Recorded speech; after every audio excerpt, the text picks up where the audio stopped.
Bonjour à toutes et à tous.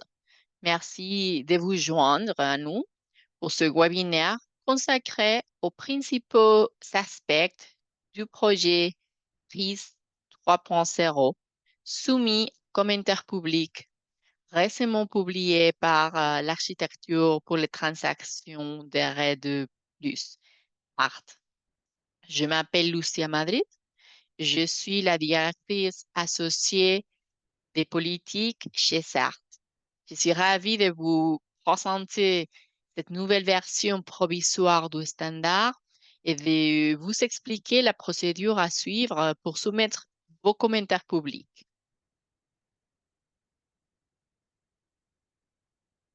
Avant de commencer, quelques informations pratiques.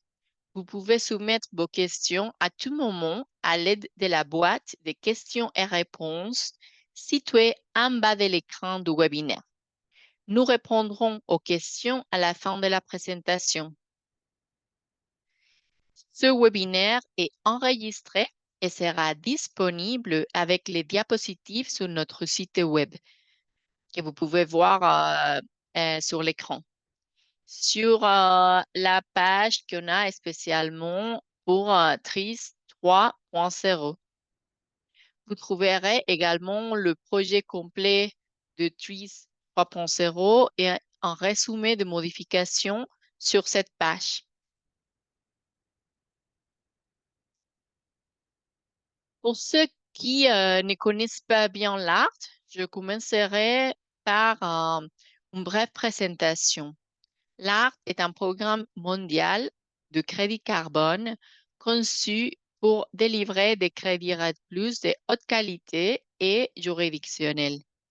ART est gouverné et géré par un conseil d'administration indépendante et le secrétariat ART. Notre objectif est d'attirer des financements à grande échelle tout en garantissant l'intégrité environnementale et sociale en certifiant des résultats qui peuvent être monétisés sur les marchés volontaires ou obligatoires du carbone ou servir de base à des paiements basés sur les résultats. Notre vision est simple mais ambitieuse. Instaurer la confiance nécessaire dans l'intégrité des réductions et des absorptions d'émissions forestières afin que des investissements à grande échelle puissent être consacrés à la protection et à la restauration des forêts et récompenser ceux qui obtiennent ces résultats. Les exigences de l'art sont définies dans notre standard, le standard d'excellence environnementale RED+, ou TRIS. Le standard TRIS précise les exigences que les juridictions doivent respecter pour obtenir des crédits, notamment en matière d'éligibilité, de comptabilisation du carbone, de sauvegarde, de double comptage et bien plus encore.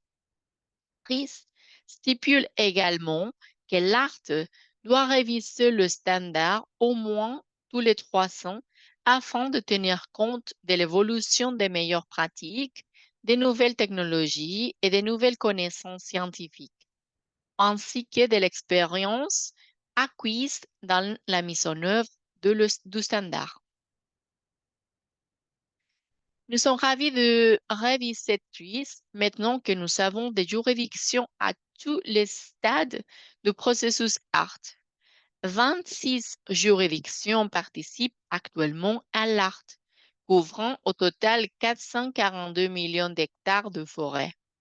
Le processus de révision de TRIS nous offre l'occasion d'affiner le standard en nous appuyant sur l'expérience de l'équipe ART, des juridictions et de nombreuses autres parties prenantes concernées. Le processus de révision de TRIS est le suivant. Tout d'abord, nous avons engagé un dialogue ciblé avec les parties prenantes afin de mieux comprendre leurs expériences et leurs points de vue sur le standard, dont je parlerai plus en détail dans un instant.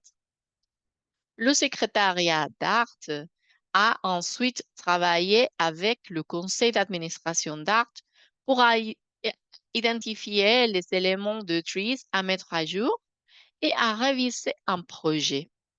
Nous venons de publier un projet approuvé par les conseils d'administration pour commentaires publics et nous sommes maintenant à l'étape 5, qui consiste à recueillir les commentaires sur le projet pendant la période des commentaires publics. À l'issue de cette période, le secrétariat et le conseil examineront attentivement toutes les contributions reçues et décideront s'il y a lieu de modifier le projet, au cas échéant de quelle manière, puis publieront la version finale de TRIS 3.0 approuvée par le conseil, accompagnée des modèles et des documents d'orientation correspondants. Le conseil pourra décider d'organiser une deuxième période de commentaires publics en fonction de la nature des modifications qu'il aura décidé d'apporter à la suite des commentaires reçus. Le secrétariat a eu la chance de bénéficier du soutien de deux comités et un groupe consultatif pour l'élaboration de TRIS 3.0. L'année dernière, ART et les organisations de peuples autochtones et communautés locales ANECAP, Coyabi, Red Mocaf et Repaleac ont formé un groupe consultatif des peuples autochtones et communautés locales afin d'appuyer la révision d'Utris. Ce groupe est composé de 4 organisations sous-mentionnées et de 2 dirigeants autochtones agissant à titre personnel. Le groupe consultatif des peuples autochtones a examiné les contributions de cette partie prenante et a fourni des réflexions, des observations et des idées dans le cadre du processus de révision. Le groupe consultatif travaillera également avec l'ART après réception des commentaires publics afin de recommander des modifications et de fournir des contributions sur des documents d'orientation utiles. L'ART a également convoqué 2 comités techniques d'experts dans le cadre de la révision d'Utris. Un sur les absorptions dans les forêts qui restent des forêts et l'autre sur l'utilisation des données sur les flux de biomasse, dont nous parlerons plus en détail à la fin de cette présentation. Comme je l'ai indiqué, la première étape du processus a consisté à engager un dialogue ciblé avec diverses parties prenantes. Le groupe consultatif des peuples autochtones et communautés locales a collaboré avec l'ART pour concevoir et organiser 3 dialogues en personne de plusieurs jours directement avec les peuples autochtones et les communautés locales. Ces dialogues ont eu lieu au cours du second semestre 2024 et ont réuni 84 représentants des peuples autochtones et communautés locales de 20 pays différents. En outre, le secrétariat de l'ART a rencontré 29 gouvernements, ONG, organisations de la société civile et prestataires de services techniques afin de mieux comprendre leurs expériences de l'utilisation de TRIS et leurs commentaires sur la manière dont ils pourraient être améliorés. Nous avons également reçu des contributions écrites de plusieurs parties prenantes. Maintenant que vous comprenez le processus de révision et de modification, entrons dans le détail.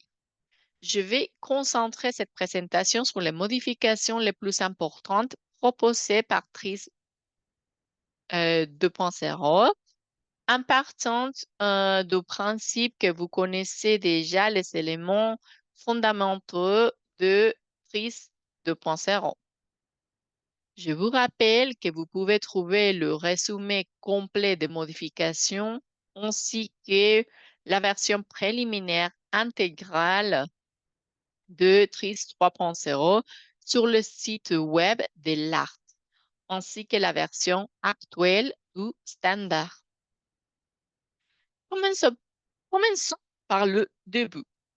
La section 2, intitulée Cycle ART, comporte un certain nombre de mises à jour proposées. Tout d'abord, le projet propose d'exiger que le document d'enregistrement TRIS et le rapport de suivi TRIS soient soumis dans l'une des langues officielles du participant en plus de l'anglais. Euh, Cette mesure vise à garantir une plus grande accessibilité des informations dans le pays du participant. Deuxièmement, le projet propose d'exiger que les documents d'enregistrement TRIS soient soumis dans les 2 années civiles suivant l'acceptation de la note conceptuelle TRIS. La note conceptuelle TRIS détermine la date la plus proche à laquelle le participant peut obtenir des crédits, mais il n'y a actuellement aucune limite dans le TRIS concernant le délai entre la note conceptuelle et le document d'enregistrement. La nouvelle exigence garantirait la pertinence de la période de crédit initiale. Troisièmement, le projet propose d'allonger la période de commentaires publics des documents des participants de 30 à 60 jours et exige explicitement que les participants s'informent les parties prenantes conformément à leur procédure de sauvegarde afin de rendre ce processus de consultation publique plus inclusif et plus accessible. Dans la section 3 sur l'éligibilité, l'applicabilité et les exigences clés, premièrement, le projet propose de prolonger la période de comptabilisation au niveau infranational jusqu'au 31 décembre 2040. Actuellement, la comptabilisation au niveau infranational, qu'elle soit effectuée par un gouvernement national ou infranational, tel qu'un État ou une province, n'est autorisée que jusqu'à la fin de 2030. La prolongation de ce délai continuera d'encourager les actions au niveau infranational, y compris dans les territoires autochtones, ce qui constitue une étape essentielle vers la comptabilisation nationale. Deuxièmement, le projet propose d'inclure une exigence explicite selon laquelle les participants doivent décrire leurs accords de partage des bénéfices et la manière dont ces accords sont conformes aux sauvegardes pertinentes. Les accords de partage de bénéfices font partie de TRIS 2.0 et ont toujours dû répondre à nos exigences en matière de sauvegarde. Mais en réponse aux commentaires des parties prenantes, nous proposons d'ajouter une nouvelle section spécifique au standard sur cet élément important. Troisièmement, le projet propose une feuille de route assortie d'un calendrier pour les pays participants au fonds pour les carbone forestiers, au fonds de carbone et au fonds de préparation, qui arriveront tous à expiration dans les années à venir. La voie de transition proposée ne s'appliquerait qu'aux participants au fonds carbone et au fonds de préparation qui soumettent une note conceptuelle TRIS et la font accepter comme complète par les secrétariats d'art avant la fin de 2028. Les participants au fonds de carbone ne seraient autorisés à utiliser leur zone de comptabilisation FCPF pendant une période de crédit avant de devoir passer aux exigences du fonds de préparation ou de prise pour les périodes de crédit suivantes. Les participants au fonds de préparation seraient autorisés à utiliser une somme de comptabilisation infranationale d'au moins 1 million d'hectares de forêt au lieu de 2,5 millions d'hectares requis par le TRIS pendant 2 périodes de crédit. Cette voie de transition proposée permet aux juridictions du FCPF de s'appuyer sur le travail mené avec la Banque mondiale et l'approche de la fin du programme FCPF. Passons maintenant à la section 4 sur la comptabilisation du carbone. Tout d'abord, le projet clarifie les exigences relatives aux données d'activité d'émission. Les exigences n'ont pas changé, mais nous avons réorganisé la section et ajouté des informations supplémentaires, car nous avons reçu de nombreuses questions à ce sujet. Nous fournissons également des références supplémentaires pour les bonnes pratiques.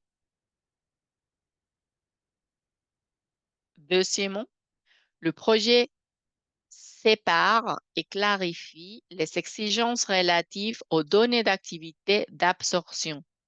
Les questions sur la quantification des absorptions étaient également fréquentes dans la version actuelle de TRIS. Nous avons donc voulu clarifier les choses en intégrant directement dans TRIS une grande partie du document d'orientation que nous avons élaboré. Troisièmement, le projet permet de calculer les émissions provenant de la tourbe à l'aide des méthodes de niveau 1 du IPCC. Si les émissions de tourbe représentent moins de 3% des émissions totales et si les tourbières ont un taux de déforestation inférieur à la moitié du taux de déforestation dans la zone de comptabilisation totale. L'ARC a reçu des commentaires des parties prenantes concernant les difficultés liées à l'exigence actuelle d'utiliser les méthodes de niveau 2 ou 3 pour les émissions de tourbe, en particulier lorsque ces émissions sont très faibles. Dans la section 5, niveau de crédit, la plupart des modifications proposées concernent l'approche de crédit pour les absorptions. Premièrement, le projet propose d'autoriser les juridictions qui remplissent les critères de haute couverture forestière et faible taux de déforestation à déclarer des absorptions si leurs émissions sont inférieures à 15% du niveau de crédit ou à la moyenne historique sur 5 ans. Actuellement, le standard autorise uniquement les juridictions à déclarer des absorptions les années où les émissions sont inférieures au niveau du crédit TRIS. Mais nous reconnaissons que dans les juridictions qui ont déjà maintenu de faibles émissions, cette diminution continue n'est pas être possible.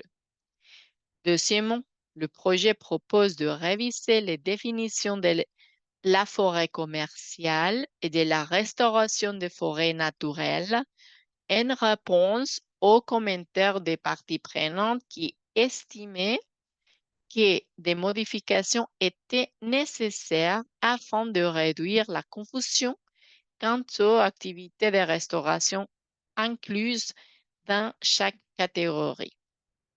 Enfin, le projet propose d'exiger que toutes les forêts commerciales excluent les espèces exotiques envahissantes afin d'être éligibles à l'octroi de crédit.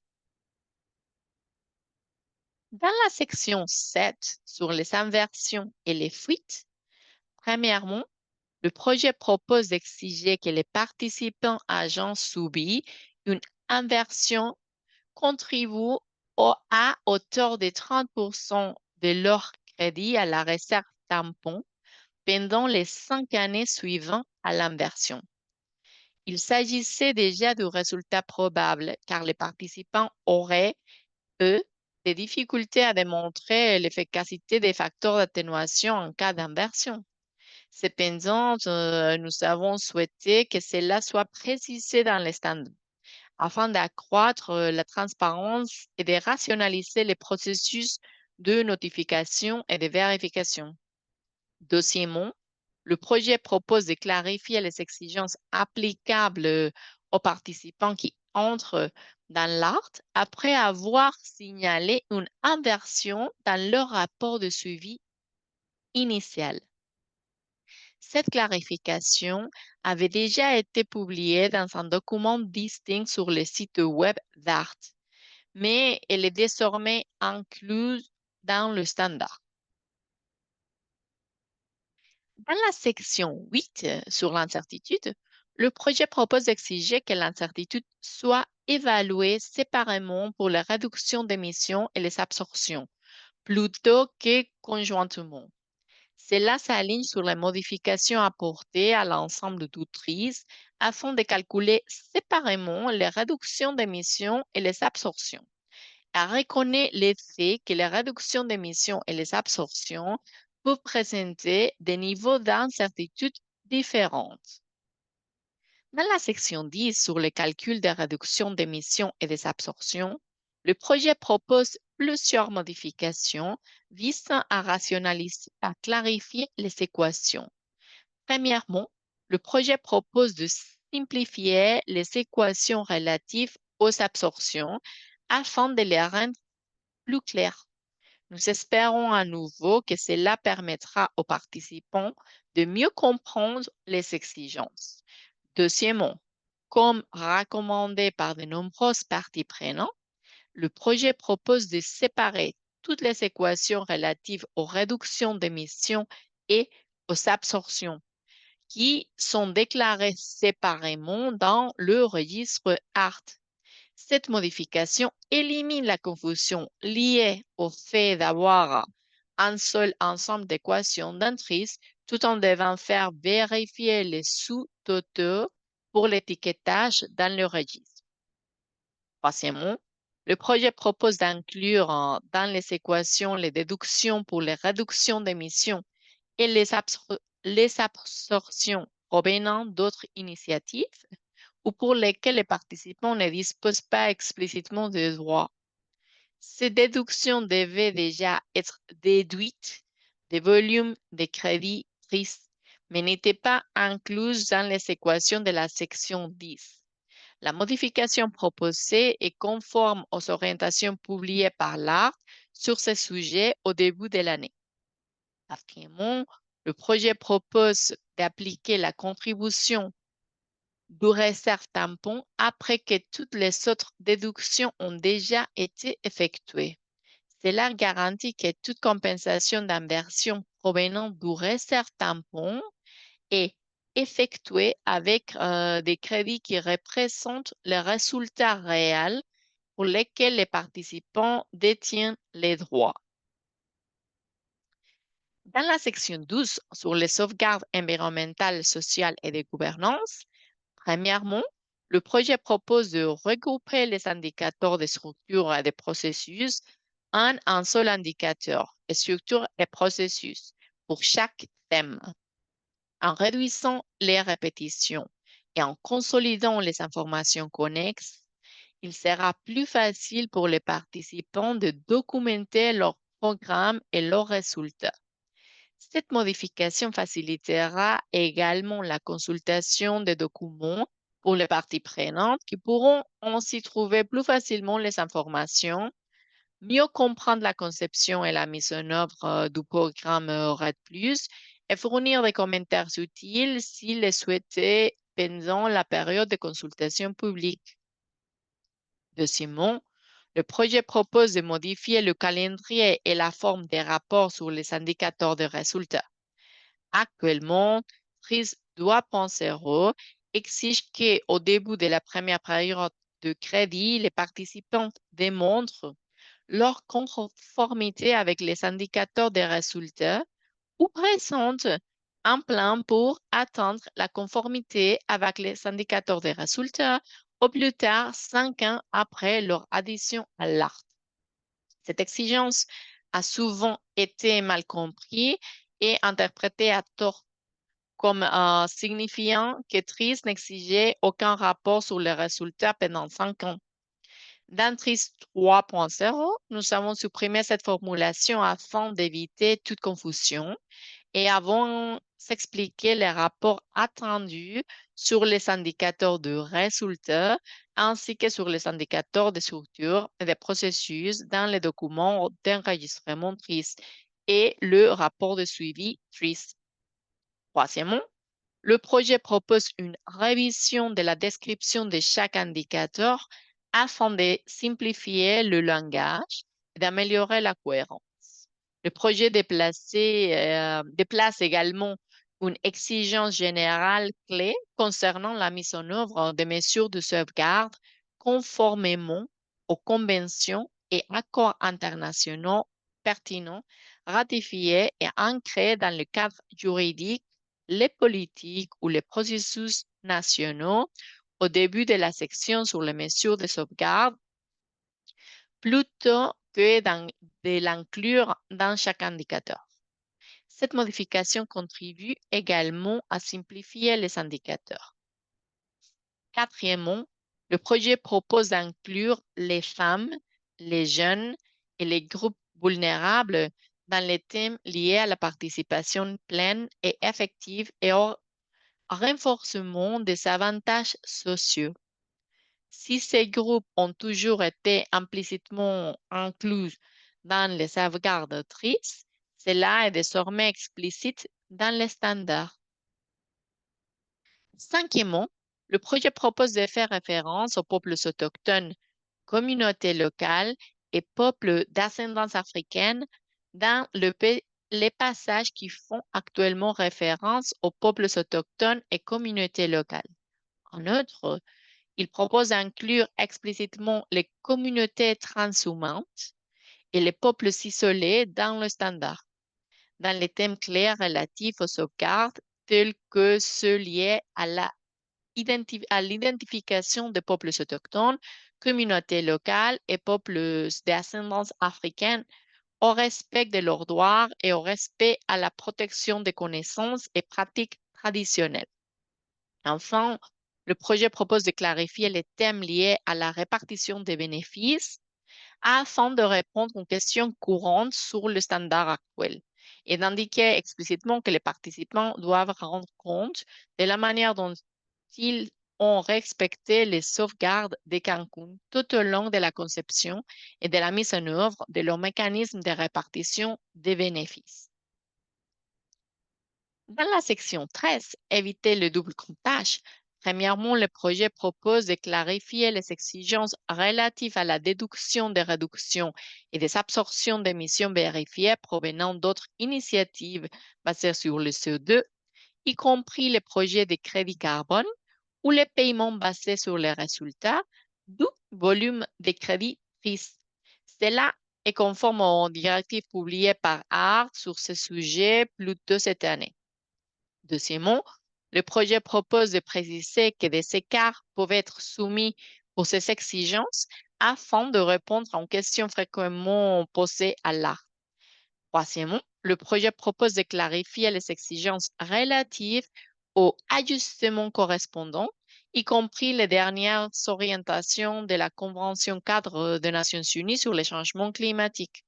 Ces exigences sont également clarifiées dans l'annexe B sur les exigences visant à éviter la double comptage avec le CORSIA de l'OASI. Le projet propose des modifications importantes à la procédure de plantes d'appel sur la base de son expérience et des commentaires des parties prenantes. Il est important pour l'art que les plantes soient traitées dans le cadre des systèmes permettant de mener des enquêtes appropriées et d'offrir des voies de recours si nécessaire. Le projet précise que le processus de plainte et d'appel dans le TRIS est destiné à traiter les cas où l'art n'a pas suivi ces pratiques. Le projet décrit la meilleure façon de traiter des autres types de plantes. Par exemple, les plantes concernant le programme RED Plus d'un participant doivent être traitées par les mécanismes de règlement des différends appropriés dans la juridiction concernée. Conformément aux sauvegardes d'autrice, si le plaignant estime que le mécanisme n'est pas efficace, il doit le signaler au organisme de validation et vérification qui déterminera alors la conformité avec les sauvegardes d'autrice dans le cadre de son processus.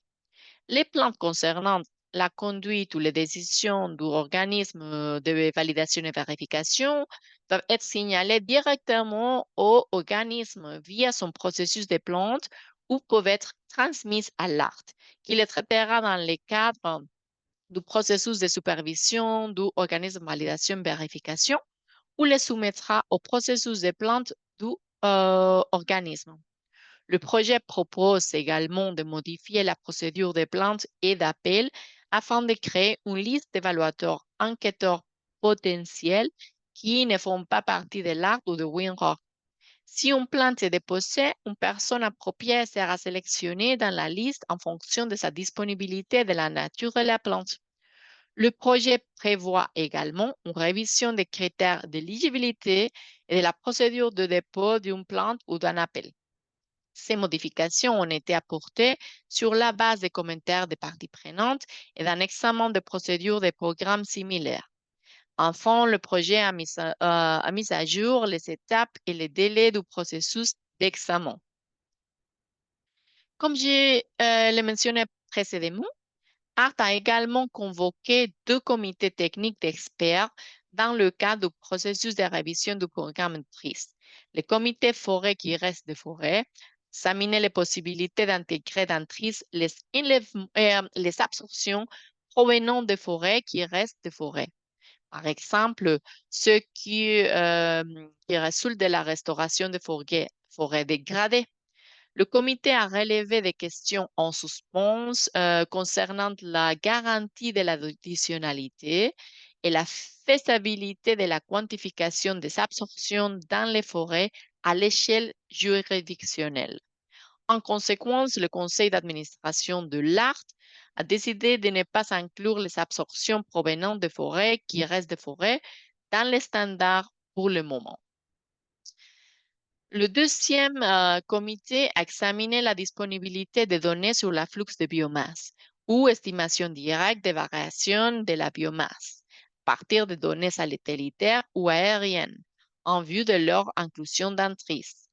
Il reste encore un certain nombre de questions à régler concernant la conformité de ces données avec les autres exigences existantes de TRIS et leur mise à l'échelle au niveau juridictionnel. En conséquence, le conseil d'administration de l'ART a décidé de ne pas autoriser l'intégration des données sur les flux de biomasse dans TRIS pour le moment. Toutefois, les cartes de biomasse établies à partir de données satellitaires ou aériennes peuvent toujours être utilisées pour dériver des facteurs d'émission ou d'absorption, ce qui était précisé dans les projets proposés. Cela conclut le résumé des changements les plus importants apportés au projet de TRIS 3.0. Je vous encourage à lire le résumé complet des changements et le projet de document TRIS 3.0 car je n'ai fait qu'aborder brièvement tous les sujets aujourd'hui. L'ART encourage tous les parties prenantes à examiner le standard, à réviser et à faire part de leurs commentaires.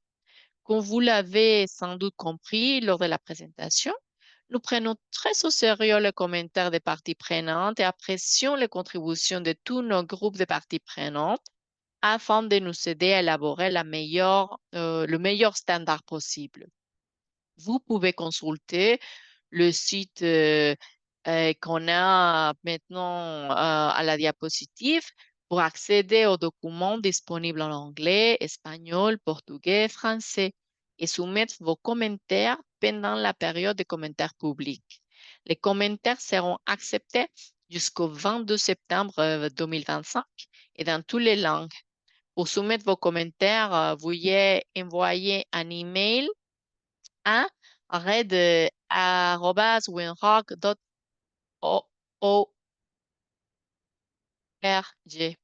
en indiquant commentaire sur le projet TRIS 3.0 dans l'objet et en précisant dans le corps de l'email le numéro ou le titre de la section et l'exigence du standard à laquelle vous faites référence, ainsi que vos commentaires, suggestions ou autres remarques. Merci d'avoir participé au webinaire aujourd'hui. Nous allons maintenant répondre aux questions qui nous ont été posées lors de la session de questions-réponses. Il n'est pas trop tard pour soumettre vos questions. Si vous avez des questions après le webinaire, n'hésitez pas à les envoyer par email et nous vous répondrons dans le plus bref délai. Merci beaucoup.